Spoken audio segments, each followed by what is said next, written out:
H-A-T. It's in the name. Welcome in to the Helping Healing Humor podcast with Pola and Kaylie. We're going to be interviewing Ben and Travis today, and we're going to get to that conversation right after these messages. This episode of the Helping Healing Humor podcast is brought to you by the 2023 Heritage event on Saturday, August 26th, featuring an incredible night of music from the frontmen of Country, the Secret Sisters, and Cadence Baker. General admission tickets and table sponsorships are available for purchase. For more information, visit www.hcu.edu. The mission of Heritage Christian University is simple. They aim to advance the churches of Christ by equipping servants through undergraduate and graduate programs. HCU produces effective communicators of the gospel, focusing on evangelism and a commitment to Scripture. Heritage Christian University offers the following degrees: Associate of Arts in Biblical Studies, Bachelor of Arts in Biblical Studies, Master of Arts, Master of Ministry, and Master of Divinity. HCU is accredited by the Association for Biblical Higher Education and is an associate member of the Association of Theological Schools. Since 1968, Heritage Christian University has offered affordable degrees in biblical studies, allowing graduates to thrive in their ministries without the burden of loan debt.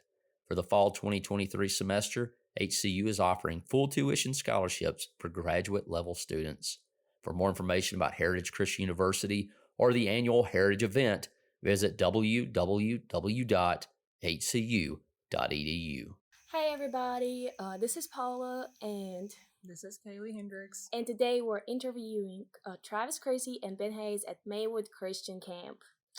Awesome, Ben. I got the top of the page there, right? It's Travis Creasy and Ben Hayes. That doesn't happen very often, so you're already way cooler than anybody else we ever had on the podcast. But and we got a break from the intros there, so some great intros. Future podcasters right here, I think. Yes, that would be a great podcast. It would be a great podcast. Maybe that's what we're trying to nudge you people to, the future Ben and Travis app with tons of podcasts. And no offense, Ministry League, we still love you. But nonetheless, we're at our favorite place. It's my favorite place on earth. I don't know about you guys or gals. Sorry. It is indeed the most wonderful time of the year. We have invited these wonderful people to join us and to ask us some questions burning on their minds. I know they came and they're like, man, there's like 6,000 questions we're going to ask Ben and Travis. And it just so happened that I was like, hey, you want to ask us some questions late at night when you'd rather be sleeping? And so you came up with some. So let's get to it. What do you guys got on your mind? What would you like to ask us? We've not, go ahead and say we've not seen these. What year of Maywood is it for you?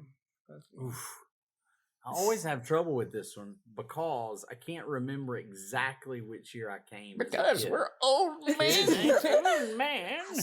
I had a girl ask me in the cabin. She said, "Are you ancient?" I was like, "Oh my goodness, girl, wow, you're ancient. We are really in trouble." So, what year do you think you came? Because I can do it by that. Well, I came a lot later than I think I did, because I think I was like 14 or 15 before I ever came. So I either came I was late in the game when I was 12, or I came when I was 13. Okay. And I came by myself. I mean, like, not by myself, but I came with some people, but I didn't really know a whole lot of people. I think my brother came, and so I came with him. He was like 5 years older than me. And so I didn't come back the next year because I guess I wasn't sold on Maywood. And then the following year, I know, loser. The following year after that, so took a break for a year. The following year, I came back and brought Travis. And it was the beginning of Ben and Travis at that point. I mean, it was the early stages. Yeah. And so we came back at like however old he was. So probably like, I think you were probably 14 because I couldn't have been any older than 15 I want to think I was 14. So like 12 and 14. So you might have been 13. Makes sense. Something like that. We'll roll with it. That's what we're rolling with. So if we say 14, then I have not missed a year since I was 14 years old, and I'm 42. Man. So, wow. You said that like I'm old or something. I'm sorry. And I've missed 2 years. Do we want to do the math? So what's the math on that? I mean, that's going to take us a while, right? So it's been a while. Yeah. Carry the one. So, and I think Travis has only missed years. Yeah, it's in there. So if it's 28 for you, it's like 25 for me. Because you missed that one. I think I've missed 2. You missed 2. Okay. So stupid So dumb, Travis. How dare you, young Travis? You're an idiot. So how long? What about you guys? How many years have you been coming? You've been coming since you were born, right? No, Okay, I not- didn't. I actually didn't come. What's the earliest you can come? Right 7? out the oven. Oh. If your parents are here 7, I think, or 6, well, if your parents are here anytime. Yeah. But I think you can start camping as a 7-year-old if your parents are here. So I missed the first year that I could come. I don't really know But why. 8 is generally we were when in everybody Hawaii. starts. Oh, we're just in Yeah, Hawaii. something crazy. But then, so I came from when I was 8, and now I'm 19, and I've been every single year since then. Yes. And your Yeah, mom it's like used to 12 years. come. Like Yeah. she was here every year. Yeah, she used to until she got a new job. Gotcha. Jobs. Well, this is my 5th year in week 4. But fun fact, I've actually been in Maywood. The first time I came, it was 2016. Before all of y'all would have known me. Mm-hmm. I was a little 12-year-old that came to US with my parents, and I Nice. went to week 8, and it was a lot of fun. Very nice. Sweet. Cool. Excellent. Question number 2. If y'all are ready, next we want to move on to our spiritual questions. These spiritual questions. Put that in. But as counselors, this year we got to watch the teens versus being a part of them as much. Mhm. So it's definitely an interesting experience. But we've started noticing some consistencies, some common factors between the newer generation of Christians, and we just kind of agree that we see that our newer generation is more open, but in some ways it's more sensitive because of that. Mm-hmm. So I feel like the kids are more open to being vulnerable and talking it out, and they're more open to different views, but it's much easier for them to get hurt.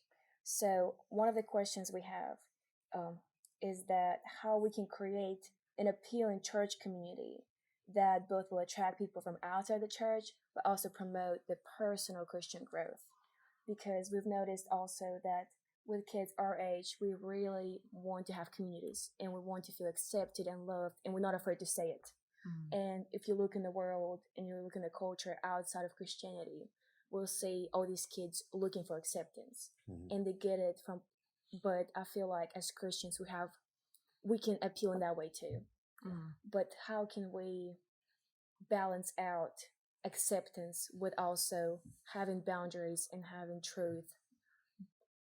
Because I feel like that's just something it's really hard for us to guide and watch over. People feel judgment. A lot of people, like we talked about the communities, people feel like acceptance in is like right now it's huge. It's also like it's almost the end of Pride Month or whatever, but like the LGBTQ community, that's like huge. Sure. It's just so like all love and acceptance, and that's not everything in their community. Everybody has problems, but we don't.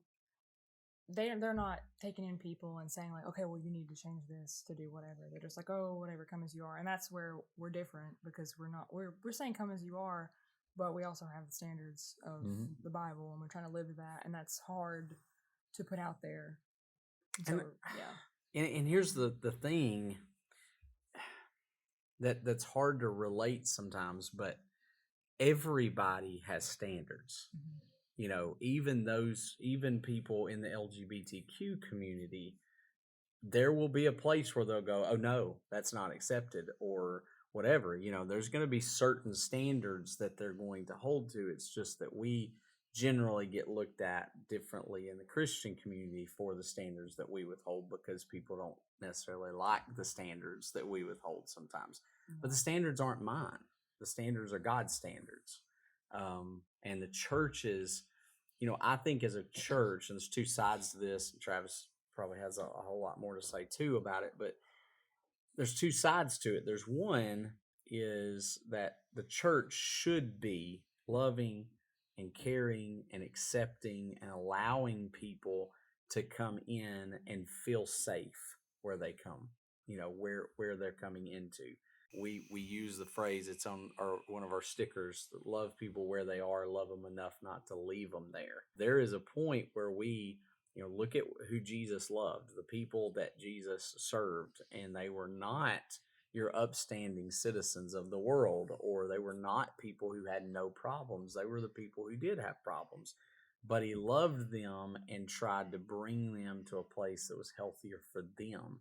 And that's what we sometimes lose sight of, or what the world loses sight of, is God's laws are not to keep us pressed down and be hard on us. They're to make life simpler. But we have made it and almost flipped it the opposite way, is y'all just make things so complicated. Well, that's not the intention of it. The intention was to make life better, and God wanted life to be better for his people. And so as a church, we need to be attracting people, bringing people in, but then also helping them understand why there is a standard. Because without the standards, people get hurt. We love God, we love each other, we love ourselves. And when we do those things, then we have a better world. And so I do believe that people should be able to walk into our churches and feel safe. That's why I'm not big on boycotting things and doing things like that, because I feel like if all the voice they ever hear from the church is hate, or what they perceive as hate. Now, Travis said this yesterday at some point, not accepting is not the same thing as hate. And our society has sort of lost sight of that I can say, Kaylie, I don't agree with what you're doing, and that doesn't mean I hate you. It just means we disagree. Travis and I disagree on stuff, but we don't hate each other. You know? Here we go. And so, understanding that that's the case, that I can disagree with you. So there's people who come into the church I'm going to disagree with, but we try to look, and it doesn't matter what I say, and it doesn't matter what you say. We got to figure out what the Bible says.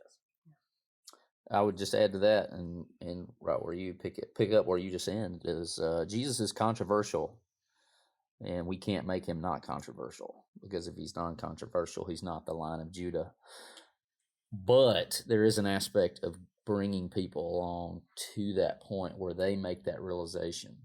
And I think sometimes we cut people off before they even get that opportunity.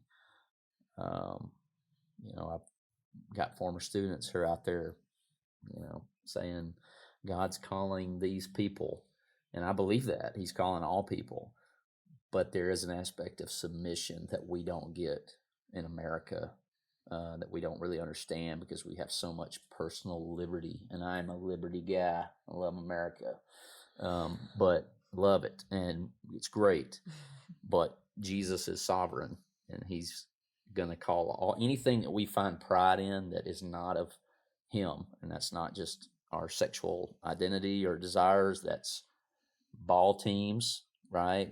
And I think you can love football. I love football. I love Alabama. Roll Tide.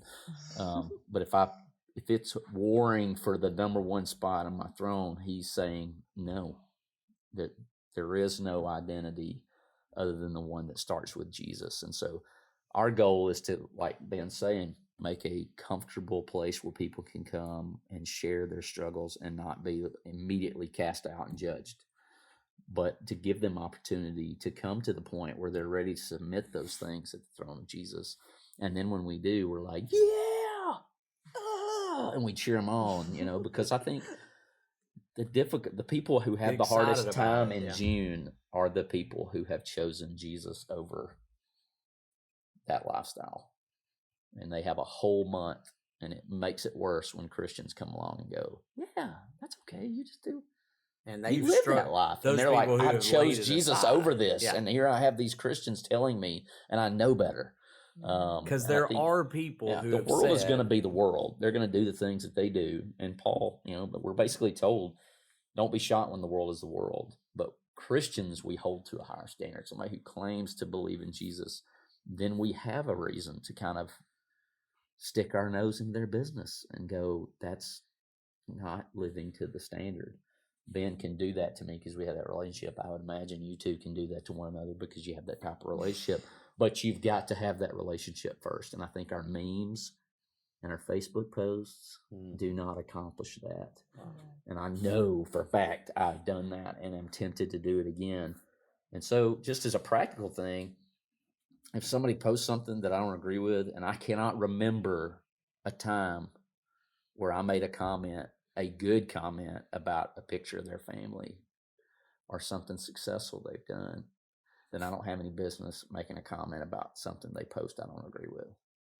because we don't have If that I've not relationship. If encouraged I've not them, said, yeah. "Hey, man, your dog's supposed to be up and down the world," or interacted in a way that's positive, I don't have the license to come along when they post something that goes against my beliefs to light them up in the comments.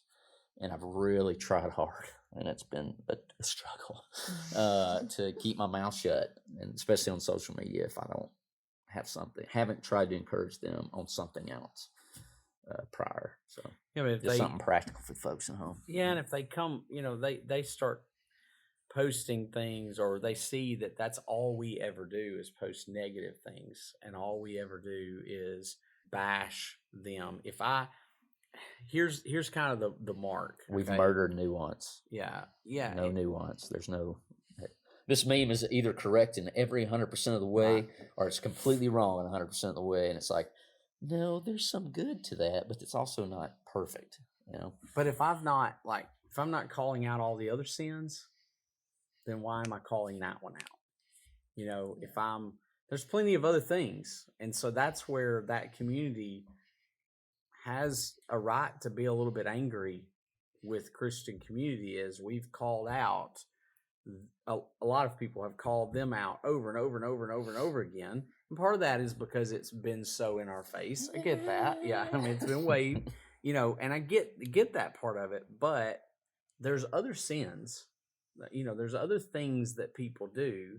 And so until we're fair about the fact that we might not say things about the other stuff. And so, I think that's where, the whole baking a cake thing, if somebody wouldn't bake a cake for a couple, that goes to a kind of a deeper conversation there. But well, what about couples that have been living together or been doing other things that we would classify as sinful? Are you going to bake them a cake or not? Exactly. If it's just about the fact that they were a homosexual couple, then that does become bigotry. If I'm going, I won't do it for you, but I'll do it for anybody else that's, in all these other situations. Mm-hmm. So I think we have to be consistent. And when we're consistent in how we treat people, then they will more likely choose to listen. It's always our we job can to show be kind love. first. Yeah. Kind first. Show love, and then we'll see. The other part you kind of said earlier was about the sensitivity part, Mm-hmm. and that people are so sensitive. And I do think that's something that I hope our culture works on a little bit, is that, I need to understand that other people's words don't have to control me. Mm-hmm. You know what I'm saying? And so there's times where people have said hurtful things to me, but I have to kind of choose to be hurt by them. I give you the power. If I get hurt by the words that you said to me, I've given you the power over my mind. And I'm not willing to do that with people. So if somebody is being harsh and ugly, I can turn that off. Like, I'm not listening to that. It's not true. It's not something I'm going to change. It's not something I want to change. I'm not going to listen to it. So at some point we have to learn that, okay, people are just going to be mean. I've got to learn when I can cut that off and when I need to listen to it. There's a choice. Part of that's being secure in where Jesus is at. Yeah. If Jesus is on the throne, he loves me, and I love him. I don't care what anybody else says. Then, hey, you don't have the authority unless I give it to you. I think what we've noticed also is that there's just a big difference between our generation being very sensitive and older generation hiding away their problems. Mm-hmm. So we wanted to kind of move on and see, still talking about that and talking about our differences, but what are some ways that we can bridge that gap and we can learn to communicate better with the older generation? They just put us in the old generation. Step number one. She just got step number one. But how to move closer to each other without feeling judged, if that Are we makes talking sense. about within the church, or are we talking about in general? In the church. The church. Okay, so in the church it should be easier because you should have a group of people who want to do so, because we're the church. But the short answer is that's not always the case, okay? So I think some of our structure, I'll use the example of this. Like, I was a teenager when cell phones first started. And so, like, my mom had no ability to help me cope with that. And so the first cell phone I got, within 6 months of having it, I ran up a $700 phone bill. She had no idea. That was back when you had minutes. And if you that ran you had to call at certain times. Like there's a prime calling area. Remember, we're That's old. rough. And I used That's it, right? rough. Well, There's she no took unlimited. the phone away. I don't blame her. I wanted her to take the phone away because obviously I couldn't handle it. Well, she didn't have any idea how. Like that was a whole new thing. And so, well, I come along now. I'm a parent, and I've lived the cell phone age, and so I'm better equipped, hopefully, to help my kids kind of deal with that and kind of limit that capacity. And so you're taking, like our grandparents, the greatest generation, and I agree with that title. I would give them that because I haven't beat the Nazis or stormed D-Day, but I think some people equate their greatness with never talking about their problems. I had a grandmother who had a baby die very early, and I never knew that, and I was young. But to find that out and realize I never heard her talk about that doesn't mean she didn't talk about that. But that you're exactly right. They were taught that. And so I'm kind of 2 generations removed from that. And then I'm that generation that, like, nothing really offends us. It's like, you do you, and I do me. And, like, neither shall they meet. Like what you do in your bedroom is your business. And I would much rather that stay that way. Like, the whole parading this around is like so out of my comfort zone because I grew up in don't ask, don't tell. But I think us looking at your generation, there are parts of it that I'm very jealous of you. And that's one of them, that you are being encouraged to be in touch with your feelings. Because there's things that happened in my childhood that I can't tell you how old I was when it happened. Because I was like, I know it happened, but I just buried it and like have never dealt with it and never plan to deal with it. And if I can help it, I won't deal with it. And so there's parts of that I'm like, yeah, that's why I do this podcast. So if you're like, why are they so annoying with this podcast every week? It's like, because Travis needs it for healing. Therapy. Yes. And so there's aspects of both generations that I'm like super jealous of. Like I would love to be courageous enough to think that I could storm the beaches if somebody needed me. And part of that happens this week. There are things I see these kids dealing with. I'm like, I can be courageous enough because I've dealt with some of these struggles to say I've had these struggles. And for a lot of people, that's enough. We had Q&A today. I confessed some things, and I've already had 2 kids come up to me and go, thank you for that, Yeah. And there was no great theological debate. I just said, hey, I struggled with this when I was a teenager. Mm-hmm. So there's aspects of both that I'm very, like, I want to take the good from both. And I think that's the approach, that both have good things. And I feel like I'm a meld of those. Like I grew up in the analog. Like when I was little, everything was analog, and now I'm in the digital. And so I've bridged both. And I can take both, and I can help my mom with her cell phone. And then you guys come along, you teach me something new about technology, But I always feel like I'm kind of behind. But that's why we still need Will Mahan to help us. Yes, that's why Will hangs around. But that would be my unprofessional, unprofessional take. Is like, the thing is, we have to come to it and go, all these generations have something that is good to bring to the table, and there's all these generations have things that they need help. And I think Satan takes a great joy in not having communication. So, like, a couple of practical things that I would say is there are some guys now that do what's called intergenerational ministry. Lonnie Jones actually does that at the church that he works at. Michael Jackson, not the singer, and apparently not the guy who runs and is the manager of the Slim Chickens in Muscle Shoals, is also called Michael Jackson. I saw that on the door the other day. Different guy. This Michael Jackson goes to church with us, and he does a seminar on this. And so he brings in, he comes in to teach the class at churches. So if you're interested in having him come and do that, he would do so. He'll pull, that's just a little plug for Michael, but he'll pull different generations up on stage with him. So he'll have 2 or 3 people from the greatest generation, boomers and the Zennials. And Also, I get all that mixed yeah, up. Gen Z and Gen X, and I get called boomer. All the I'm not a different boomer. ones. Yeah, I'm not a boomer. Yeah, right. Yeah, get really offended I when get they called call a it boomer more than you do. But you got all these different generations, and so he'll pull two of them up on stage, and sometimes more than that of the generations, and he'll have 3 or 4 from each one, and he'll ask them the same questions and listen to the answers. And it's really cool to see how that works because, you know, there was a couple of times where he had like the oldest generation and the teenagers up on stage at the same times, and he would ask them, you know, what do we need to do to help bridge the gap between you guys? And the older people said, the young people don't talk to us. They don't want to talk to us. They never say anything to us. And we're lonely and we would love for people to talk to us. And the teenagers go, well, the old people just always stay mad at us and they don't ever talk to us. And they got the same answer from both sides of it. So the answer in short is you have to bridge the gap. And that's what I've tried to do is I've tried to be a person that can talk to people in every generation. I don't go to church and just talk to the teenagers. I don't go to church and just talk to the older people. I try to talk to every person that I can.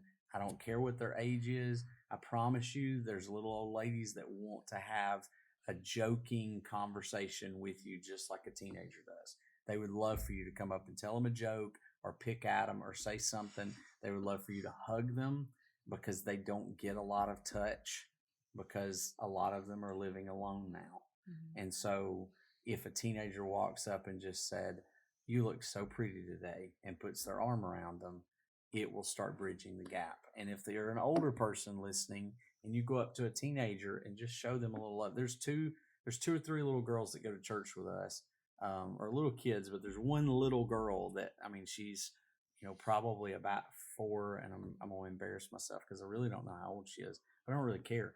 You know, that doesn't matter to me, but she hunts me down to give me a hug, and it means the world to me. But it's because I've always done that to her. And so at every church service, it doesn't matter what room I'm in, she finds me, gives me a hug before she leaves. And so it's that kind of stuff where we go, I'm going to get on your level. And I always drop to a knee, give her a hug, pick her up sometimes, but it's get on the level of the people who you're around. And if you'll go to them, you know, don't sit back and go, well, they don't talk to me. You go talk to people. And when you talk to people, they will talk to you. Now, 1 or 2 might not. You're going to find some grumpy old men. That's going to take some effort. Yeah, but that's where, go back to your other question, if I find a grumpy old man who, you know, seems to be that way, what I've tried to learn is that, and establish in my own mind, is usually it's not about something I did. He's hurting already. So if I just listen, even if he's getting on to me about something, I just listen, the next time he comes around, he won't even be bothered by whatever it was before because I didn't make a big deal about it. I didn't argue with him, just listen to him. We grew up going to Jacksonburg, and it was a lot to some degree. Yeah, we didn't have a big intergenerational name for it, but you know, I'm not raging against the structure. I love structure and churches, but I think sometimes the youth ministry is the youth ministry, and everything else, or however you break it down, we break it into that, and it's kind of built that way, and there's positives to that, but you know, you mesh the groups, do as stuff far together. As it depends on you. Be at peace with all men. So do stuff where everybody's together. It's really helpful because we've been really stressing community. We split our college class into girls and guys for about quarter and a half. Yeah, quarter and a half. And we really just wanted to talk about community and just how to do that. And we talked about, you know, a bunch of other girl stuff, but that was the main thing. And I think me and Pola, I mean, not to like say other people in our church and our group are not concerned about it, but like we got really concerned about it because I mean, I spend a lot of time there. We go there twice a week, and I don't want them to be people that I just see twice a week. Like I want to have real community. Acts 2. And all things day in common, daily broke bread together. And I think, once again, I love talking politics, and that's not what this is about. But I think people get into movements, and we see people who get into movements and get drawn into those things because there's a community there. Mm-hmm. And they want this big sweeping change. The U.S. government or wherever you're from is going to come in and make these laws and these rules and it's going to fix everything. And that's just never happened in the history of human beings. But Jesus got it right when he said, love your neighbor. Relationships. The person next door to you is where the difference is made. And it can be generational. And very rarely does a law ever really change much of anything, especially the heart. And that's what we're trying to get. We love y'all Paul's so really much. happy. Well, Paul's thank really you happy. guys for being here and being great And examples. staying up really late when Yeah. you probably would rather be in bed. Yeah. You guys are awesome. you for- Thanks for this wonderful episode.